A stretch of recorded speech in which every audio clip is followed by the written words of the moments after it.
सुप्रभात बच्चों। कल हमने अपना पाठ शुरू किया था धर्म की आड़, और इसमें हमने पढ़ा था कि किस प्रकार जो धनी व्यक्ति हैं, ठीक है, जो धनी व्यक्ति हैं या जो बड़े बड़े नेता हैं, वो किस प्रकार छोटे व्यक्तियों को या गरीब व्यक्तियों को अपने फ़ायदे के लिए इस्तेमाल करते हैं और कैसे उनको अपनी मुट्ठी में रखते हैं या अपने कब्ज़े में कर रखते हैं कि जब चाहे उनका इस्तेमाल वो अपने फ़ायदे के लिए कर सके और अपनी पोजीशन को, अपने स्टेटस को वो और अच्छा दिखा सके। और अंत में हमने इस पेज के अंत में हमने दो शब्द पढ़े थे, एक था साम्यवाद और एक था बोल्शेविज़्म। तो लेखक यहाँ बता रहा है कि अगर हमारे देश में यही हाल रहा, ठीक है, अगर ऐसे ही चलता रहा कि अमीर जो है वो गरीब को हमेशा दबा कर रखेगा, तो लेखक कहना चाहता है कि जो साम्यवाद है या बोल्शेविज़्म है उसका जन्म हो जाएगा, या वो मतलब लागू होना चाहिए हमारे देश में, ताकि जो गरीब व्यक्ति है या जो साधारण व्यक्ति है उसको भी समाज में पूरा जीने का हक मिले, या पूरा उसी हक से वो रह सके जिस हक से कि हमारे देश में अमीर व्यक्ति रहते हैं। ठीक है बच्चों, तो आज हम आगे इस पाठ को शुरू कर रहे हैं। तो लेखक कहता है कि हमारे देश में इस समय धनपतियों का इतना ज़ोर नहीं है, यानी कि गिने चुने से हमारे देश में धनी व्यक्ति हैं। यहाँ धर्म के नाम पर कुछ इने गिने आदमी अपने हीन स्वार्थों की सिद्धि के लिए करोड़ों आदमियों की शक्ति का दुरुपयोग करते हैं। अब जैसे कि हमने पहले वाले पेज पे हमने यही पढ़ा था कि वो कुछ लोगों का इस्तेमाल करते हैं, उनकी शक्ति का और उनके उत्साह का गलत इस्तेमाल करते हैं, जो अमीर वर्ग के लोग हैं। ठीक है, वही लेखक बता रहा है फिर से कि गरीबों का धनदायों द्वारा चूसा जाना इतना बुरा नहीं है जितना बुरा यह है कि वहाँ है धन की मार और यहाँ है बुद्धि की मार। अब ये जो आपकी लाइन है ये बहुत इम्पॉर्टेंट है। जैसे कि हमने एक पहले पेज पे लाइन पढ़ी थी कि जिधर जोत दिया जाए उधर जुत जाते हैं, तो और ये दूसरी लाइन है कि यहाँ बुद्धि की मार है और वहाँ धन की मार है। मतलब कि कहने का अर्थ है लेखक का कि हमारे यहाँ बुद्धि की मार है, यानी कि हमारे यहाँ जो व्यक्ति है बच्चों उसको बुद्धि के बल पर, मतलब कि किसी भी आप ये कह सकते कि मान लीजिए जो धनी वर्ग है या जो अमीर व्यक्ति हैं वो क्या करते हैं कि अपनी बुद्धि से, ठीक है, अपनी बुद्धि से गरीब लोगों को कैसे कंट्रोल में करना है, ठीक है, गरीब लोगों को कैसे अपने फ़ायदे के लिए इस्तेमाल करना है, तो वो सब जानते हैं। ठीक है, तो यहाँ बुद्धि की मार का मतलब बना कि कैसे आप दूसरे व्यक्ति का ब्रेन वॉश कर देते हो, ठीक है, कैसे आप दूसरे व्यक्ति के दिमाग को बिल्कुल घुमा देते हो और वो कुछ सोचने समझने लायक नहीं रहता, और फिर ये उसे अपने तरीके से इस्तेमाल करते हैं। और फिर लेखक बताना चाहता है कि वहाँ है धन की मार, यानी कि बाहर के देशों में है धन की मार, धन को हथियार बनाकर वहाँ लोगों को अपने तरीके से चलाया जाता है, और हमारे यहाँ बुद्धि को हथियार बनाकर लोगों को अपने तरीके से चलाया जाता है। ठीक है, यहाँ पर तो ये है कि हम चाहे तो धर्म के नाम पर कर दें या पैसा और या उनकी मदद करके लोगों को अपने काबू में कर सकते हैं। मतलब यहाँ अपनी कुटिल बुद्धि से, ठीक है, गलत बुद्धि का इस्तेमाल करते हैं नेता लोग और धनी लोग, और जो आम आदमी है वो बेचारा क्या सिर्फ फंस कर रह जाता है इन सब के चंगुल में। वहाँ धन दिखाकर करोड़ों को वश में किया जाता है और फिर मन माना धन पैदा करने के लिए जोत दिया जाता है। ठीक है, बिल्कुल सही है कि धन दिखाकर लोगों को पहले वश में कर लो, फिर उसे अपने अकॉर्डिंग और अपने अनुसार चलाते रहो। यह है बुद्धि पर पर्दा डालकर। ठीक है, यहाँ बुद्धि पर पर्दा डालकर पहले ईश्वर और आत्मा का स्थान लेने के लिए और फिर धर्म और आत्मा के नाम पर अपनी स्वार्थ सिद्धि के लिए लोगों को लड़ाना और भिड़ाना। लेखक बिल्कुल सही कह रहा है कि यहाँ पर तो बुद्धि पे पर्दा डाल देते हैं, तभी तो बुद्धि पे मार है। ठीक है, बुद्धि पर पर्दा डालना मतलब कि सोचने समझने लायक नहीं छोड़ना इंसान को कि क्या गलत है क्या सही है। इंसान ये सोचने समझने लायक नहीं रहता और वो अमीर लोगों के हाथों की कठपुतली बनकर रह जाता है। अब लेखक कहता है कि मूर्ख बेचारे धर्म की दुहाइयाँ देते हैं और दीन दीन चिल्लाते हैं। बिल्कुल सही है। जो व्यक्ति अमीर लोगों के या नेताओं के एक बार चंगुल में फंस गया तो उसको मूर्ख ही कहा जाता है। वो धर्म की दुहाइयाँ देते हैं, मतलब कि जिस धर्म का नाम लेकर उन्हें फंसाया गया था वो उस धर्म की दुहाई देते रहते हैं। दुहाई का मतलब यह है कि उसका वास्ता देते रहते हैं। अपने प्राणों की बाजियां खेलते हैं और थोड़े से अनियंत्रित और धूर्त आदमियों का आसन ऊंचा करते हैं और उनका बल बढ़ाते हैं। सही बात है, बिल्कुल अपने प्राणों की बाजी खेलते हैं। अगर वो किसी के लिए कोई दंगे फसाद करेंगे तो उसमें मरेगा कौन? मरेगा तो एक आम आदमी ही। तो उसमें नेता लोग थोड़ी ना बीच में आते हैं। कभी देखा कि भाई कोई नेता सामने से आके खुद दंगे फसाद में पार्टिसिपेट कर रहा हो?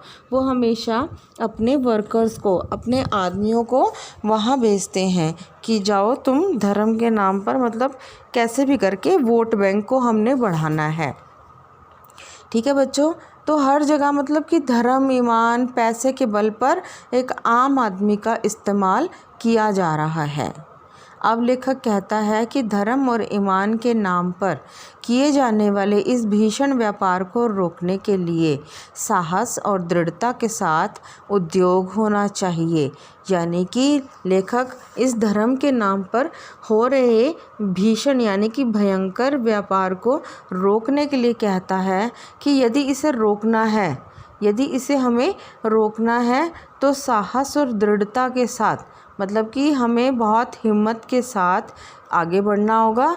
और जो गरीब लोग हैं बच्चे, जो बिल्कुल दूसरों पर डिपेंडेंट है, ऐसे लोगों के लिए हमें कोई ना कोई उद्योग धंधे करने पड़ेंगे, लगाने पड़ेंगे, कोई फैक्ट्री या कोई कारखाने, ताकि वो आसानी से अपनी जीविका कमा सकें। ठीक है, ताकि आसानी से वो अपनी जीविका कमा सकें और वो किसी के हाथ की कठपुतली ना बने। लेखक कहता है कि जब तक ऐसा नहीं होगा तब तक भारतवर्ष में नित्य प्रति बढ़ते जाने वाले झगड़े कम ना होंगे। फिर आगे कहता है लेखक कि धर्म की उपासना के मार्ग में कोई रुकावट ना हो। अगर हम वैसे देखते हैं कि मान लीजिए हम हिंदू हैं तो हम मंदिरों में जाके पूजा करते हैं।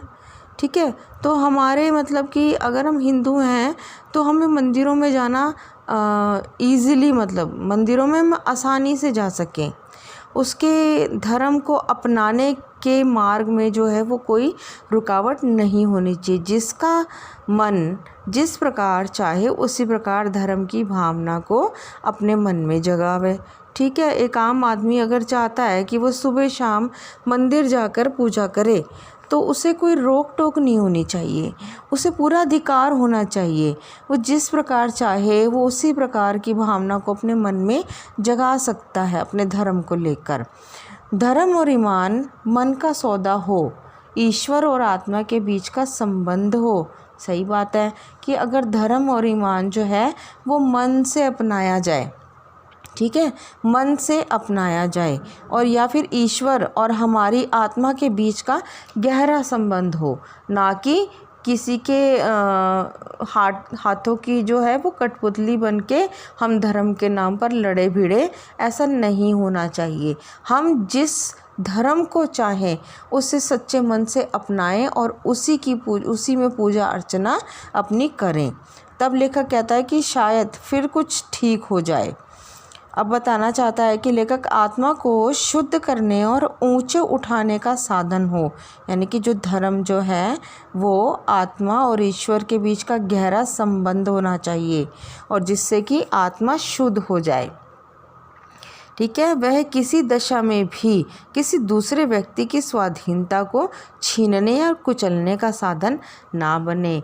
ठीक बात बिल्कुल एकदम सही है कि ये जो धर्म है वो किसी भी हालत में किसी दूसरे व्यक्ति की स्वाधीनता यानी उसकी आज़ादी को, ठीक है, उसकी आज़ादी को छीनने या कुचलने का साधन ना बने।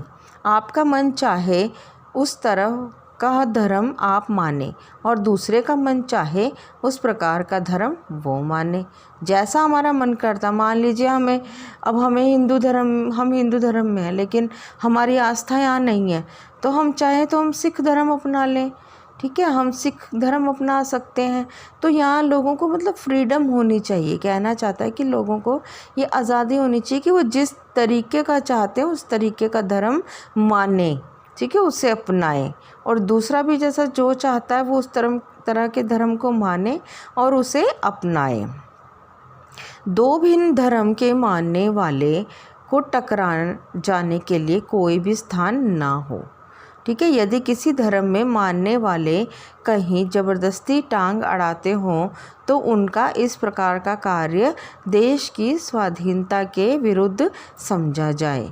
बिल्कुल सही है कि अगर दो भिन्न धर्म को जो मानने वाले हैं, मान लीजिए हिंदू और मुस्लिम, अगर दो दोस्त हैं, बहुत पक्के दोस्त हैं, तो उनके आपस में इतनी अंडरस्टैंडिंग होनी चाहिए कि वो धर्म के नाम पे तो बिल्कुल भी ना लड़ें। ठीक है, अगर हिंदू है तो वो अपने धर्म को भी अच्छे से माने और मुसलमान के धर्म की भी इज़्ज़त करे। अगर हम ऐसे दूसरों के धर्मों की इज़्ज़त करेंगे, उन्हें मान्यता देंगे, तभी हमारा टकराव जो है वो नहीं होगा। अदरवाइज़ क्या होगा कि अगर हम अपना धर्म चाहते हैं कि अच्छे से मानते रहें, अच्छे से फॉलो करें और दूसरे के धर्म को हम धुतकारते रहें, उसे कोसते रहें, तो फिर हम दो लोगों के बीच में टकराव होना बहुत लाजमी है, वो हो जाएगा। और अगर हम एक दूसरे के धर्म की इज़्ज़त करेंगे, उसका सम्मान करेंगे, तो टकराव नहीं होगा। लेखक कहता है कि यदि किसी के धर्म के मानने वाले कहीं ज़बरदस्ती टांग अड़ाते हों तो उनका इस प्रकार का कार्य देश की स्वाधीनता के विरुद्ध समझा जाए। बिल्कुल सही है कि यदि हम किसी और के धर्म में टांग अड़ाएं तो इसका मतलब हम देश के लिए खतरा हैं। इस प्रकार हम देश की आज़ादी को ख़राब कर रहे हैं, ख़त्म करना चाहते हैं और हमें मतलब देश का दुश्मन समझा जाए यदि हम किसी के धर्म में कोई भी ज़बरदस्ती टांग अड़ाने की कोशिश करें या उनके धर्म को भला बुरा कहें या उन्हें अपना धर्म मानने के लिए मतलब ना मानने के लिए मजबूर करें। अब लेखक कहता है कि देश की स्वाधीनता के लिए जो उद्योग किया जा रहा था उसका वह दिन निसंदेह अत्यंत बुरा था जिस दिन स्वाधीनता के क्षेत्र में खिलाफत, मुल्ला मौलवियों और धर्माचार्यों को स्थान दिया जाना आवश्यक समझा गया। अब लेखक इन पंक्तियों के माध्यम से बताना चाहता है कि देश की स्वाधीनता के लिए उद्योग किया जा रहा था, यानी कि बहुत प्रयत्न किया जा रहा था स्वाधीनता के लिए।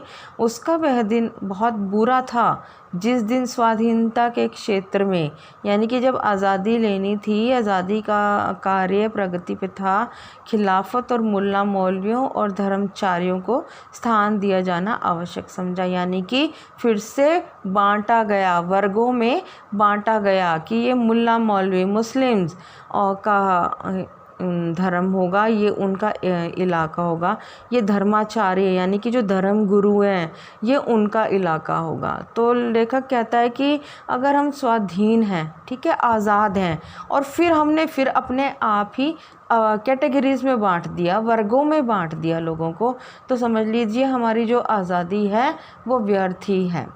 हमें कभी भी ऐसा नहीं करना चाहिए कि हम लोगों को कैटेगरीज़ में, वर्गों में बांटें। तो इस प्रकार लेखक कहता है कि इस प्रकार उस दिन हमने स्वाधीनता के क्षेत्र में एक कदम पीछे हटकर रखा था। यानी कि जब हमने खुद ही वर्ग बना डाले, समाज में वर्ग बना डाले, तो समझ लीजिए हम एक कदम पीछे हो गए। जबकि आज़ादी मिलने के बाद तो हमें आगे की तरफ बढ़ना चाहिए था, पर हमने ये जो कैटेगरीज बना दी, वर्ग बना दिए, इसकी वजह से हम एक कदम, लेखक कहता है कि पीछे हो गए। यानी कि जब हमारी सोच ही ऐसी है तो हम आगे कैसे बढ़ेंगे। हम खुद ही अपने देश को टुकड़ों में बांट रहे हैं, मुल्ला मौलवियों, धर्माचार्यों के हाथों में दे रहे हैं, तो हम कैसे आगे बढ़ेंगे, हमारा देश कैसे तरक्की करेगा। तो बच्चों, आज हम इस पाठ को यहीं पर ख़त्म करेंगे और आशा है आपको यह पेज समझ आया होगा कि इसमें जो है लेखक हमारा क्या कहना चाहता है। ठीक है, तो एक बार इसको आप दोबारा से पढ़िए और इसको समझने की कोशिश कीजिए। धन्यवाद।